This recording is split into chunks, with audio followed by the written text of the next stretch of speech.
Музыка шипалы ем. Музыка тыңдау адамды әдемі күйге бөлейді. Қандай болса да сүйсініп тыңдайтын әуен жанды жадыратып, миды демалтады.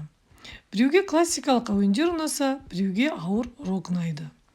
Егер музыка адамның психологиялық және эмоциялық күйіне сәйкес келіп, гармонияға бөлейтін болса, онда денсаулыққа пайдалы деп есептеледі. Мысалы, еуропалық адам өзінің жан дүниесі қаламаған шығыс әуенін ұзақ уақыт тыңдай берсе, өзін жайсыз сезініп, психикасы бұзылуы мүмкін екен. Мамандар орындалған музыканың стиль, ритм, әуезінен бөлек қандай аспапта орындалғанының да маңызды екеніне мысалдар келтіреді. Әрбір аспаптың әуені организмнің бір ғана жүйесінің өзіне әртүрлі әсер етеді екен. Фортепианода ойналған әуен психиканы гармонияға ғана бөлемей, бүйректің жұмысын да қалпына келтіріп, несеп жолдарын жақсартып, қалқанша безін тазартады екен. Органның дыбысы мидың жұмысына жақсы әсер етеді екен.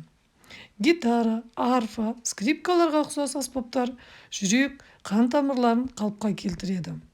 Үрмелі аспаптар сыбызғы, саксофон, кларнет пен тағы сондайлар тыныс жолдарын, әсіресе өкпе, бронхитті тазалап, қан айналымына өте жақсы әсер етеді екен. Барабан жүрек соғысы мен бауырдың жұмысын жақсартатын аспап. Кез келген музыка бұлшықеттің ширығуын босатып, белсенділікті арттырып, ақпаратты анық және нақты қабылдауға әсер етеді.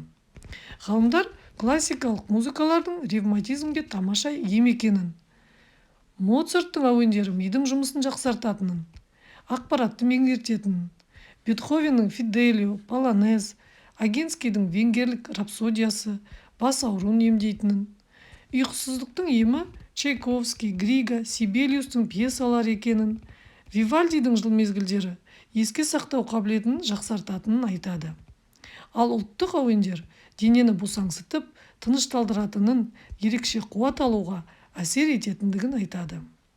Ғалымдар музыканың осындай ғажап әсерін білу үшін түрлі әуендерді тыңдап, қандай эмоцияға бөленетініңізді сынап көруге кеңес береді.